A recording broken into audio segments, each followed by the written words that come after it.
This is the Biblical Unitarian Podcast. All right. Thank you guys so much for that cross-ex. Now we're going to transition to our closing remarks. Excellent job, guys. I think the audience is got a lot out of it. And I appreciate you guys' decorum and demeanor when you guys ask each other's questions. That's very much appreciated on this platform.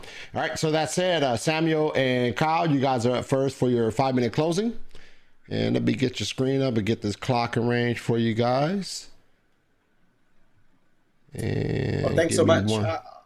Hold on one second. Let me get this clock organized for you, Sam. All right.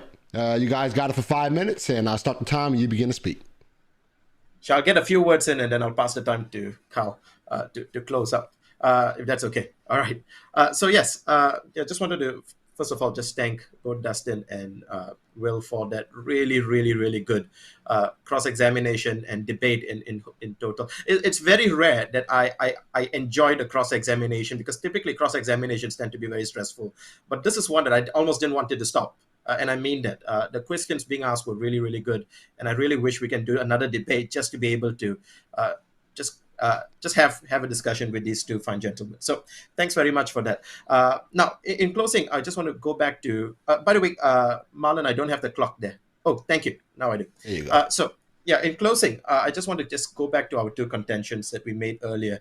Recognizing, wanting to be completely fair to our the other side here, we don't have time in 10 minutes to go over the entire 15 minutes opening statements. We didn't get through all of everything that they said in their 7 points in the opening statements, but they didn't go through everything that we said either.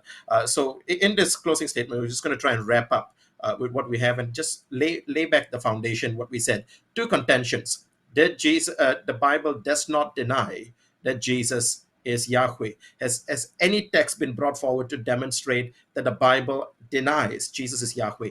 No explicit texts have been brought up, but there were a number of other passages that were dealt with that seem to imply that Jesus is Yahweh. But I hope through the cross-examination you see why they don't work, and that our position is the better one. But really, our main contention was the second one, that the Bible teaches that Jesus is Yahweh.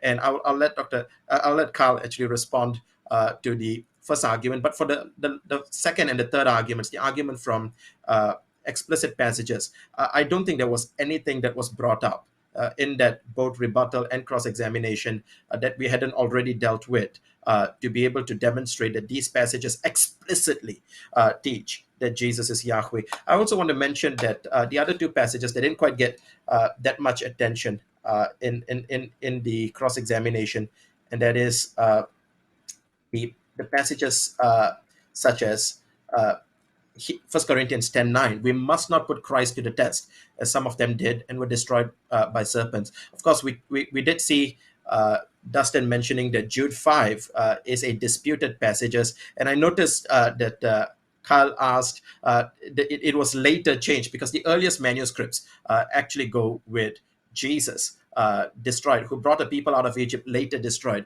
those who did not believe. And so we allow what the earliest manuscripts and the most solid manuscripts to speak. They actually teach quite explicitly that Jesus is Yahweh. And I believe that through this, we've demonstrated that Jesus is Yahweh. And those of us who have any doubts will hopefully have that clarified. If not, in the Q&A. I pass the time to Carl to finish up the rest of this closing statement. Yeah, I would simply say, Will, Dustin, thank you so much for just a really helpful conversation. I've enjoyed it. I enjoyed the cross-examination. I enjoyed the opening statement and the rebuttal. I feel like I'm learning a lot through this. I'm not a debater. This is not my thing. And so this has been very helpful for me to better understand your position as well. As Samuel mentioned, I focus primarily on that the Bible does not deny that Jesus is Yahweh. And I was really impressed. I got to say, Dustin, I'm really impressed. You said every commentary on John points that out. I have not read every commentary on John, but you are quite the scholar, my friend. Just teasing. I thought that was a good point. We agree with you. We want people to read the passages in context. Look at John 5, look at John 8, look at John 10. Read in context. And that brings me back to that main idea. we believe that if you look at these texts from a Trinitarian perspective, that you will see nothing in these texts that denies the Trinity. And so I know that you would say that if you look at the text from a biblical Unitarian position, the same would be true. And so I want to just go back to that question once again. Which perspective gives the most consistency? Whenever we bring those presuppositions to the text, which is most consistent with all of Scripture, where we don't have to jump outside of Scripture to philosophy or to historical interpretation or to, other Second Temple texts, but looking Scripture as Scripture, which is most consistent. And I would point out one final passage, and that's the response whenever Caiaphas asked, are you the Messiah to Jesus? He quotes from Daniel 7, and then he rips his clothes because the strict monotheists at that time saw that statement. All right, Kyle, that's time right there. That's time right there. Thank you so much. All right, William and Dustin, you guys are up for your 5-minute closing, and I will start your time as soon as you begin to speak. So I want to thank Samuel and Kyle for their spirited engagement on the topic, does the Bible teach that Jesus is Yahweh? And after closely listening to their position, their interaction with the evidence we provided, and the results of cross-examination, let me take this opportunity to summarize the results of this debate that demonstrate why our position is more persuasive than theirs. First, we thoroughly demonstrated from the Bible that Yahweh is only one person, the Father alone, illustrated by over 20,000 singular references like I, me, you, he, him, myself, yourself, himself. Now, Samuel and Kyle continue to equivocate on the definition of Yahweh. They gave lip service to the 20,000 singular references that prove that God is only one person. And they also said that the Unitarian views are an assumption. Now, if 20,000 verses are an assumption, well, goodness, I don't know what real evidence would be.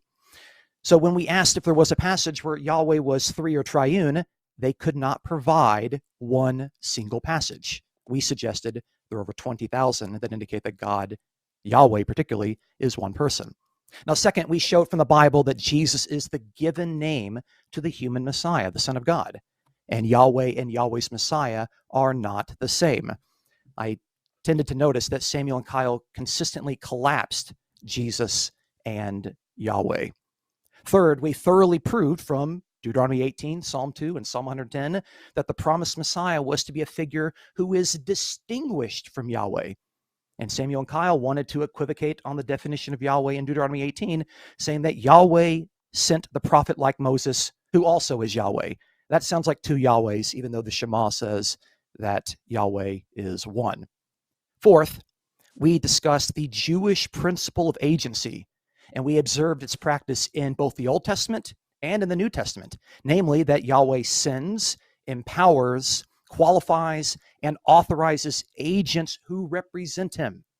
And the New Testament makes clear that the human Jesus is Yahweh's supreme agent. Now, Samuel and Kyle struggled to accept that Jesus is God's supreme agent and to read the Bible in light of the context of the Jewish principles of agency. I found myself having to repeat that seemingly self-evident point. Fifth, we demonstrated from the Old Testament and the New Testament that Yahweh and Jesus are differentiated by mutually exclusive traits. Yahweh is eternal, but Jesus was brought into existence. He had a genesis. Yahweh cannot die, but Jesus died. Yahweh cannot be tempted, but Jesus was tempted. And if any of these differentiations are true, then the debate is over. Jesus is not Yahweh. And unfortunately, Samuel and Kyle didn't really have a time to respond to these particular points, but I wonder if it's because they're pretty self-evident. We can see in the audience Q&A, we'll see. Sixth, we showed from the Bible that the New Testament authors regularly do not apply the Old Testament citations in a one-to-one manner. We cited 3 very clear passages to demonstrate that point. And Samuel and Kyle didn't actually object to the evidence that we gave, but they still attempted to argue for a one-to-one application in some places. You have to make an argument for that, but it's not a given. That's not the go-to answer that you give when it comes to interpreting New Testament citations from the Hebrew Bible. And lastly, we highlighted the historical anachronism of reading 4th and 5th century concepts back into the Old Testament and New Testament. particularly pertaining to the Trinity, Jesus' two natures, and even eternal generation. And Samuel and Kyle continued to read these points back into it. And I think that commits historical anachronism. Okay. When I see in Genesis 12:16 that Pharaoh gave to Abraham a bunch of camels, I don't think that that means that Pharaoh gave a box of smokes to Abraham. That would be to read cigarettes back into the Bible in an eisegetical manner. Okay, that would be inappropriate. So Will and I repeatedly demonstrated that Yahweh and Jesus are two different beings. Samuel and Kyle were, I think, unable to overturn this basic and self-evident fact. And their arguments were riddled with several problems. One, they equivocated on the definition of Yahweh. Two, they admitted that they bring their own presuppositions to the text and read it into them. Three, they committed historical anachronisms, reading Nicene and Chalcedonian theories back into the Hebrew Bible. Fourth, they built arguments on textually uncertain passages, and they suggested that the Father has a God, even though Ephesians 4:6 says that there is only one God and Father who is over all. The audience is left with a choice: conclude that Jesus just is Yahweh, whom the Old Testament defines as the Father, or conclude that Jesus is the Son of God, Yahweh's anointed king. Thank you.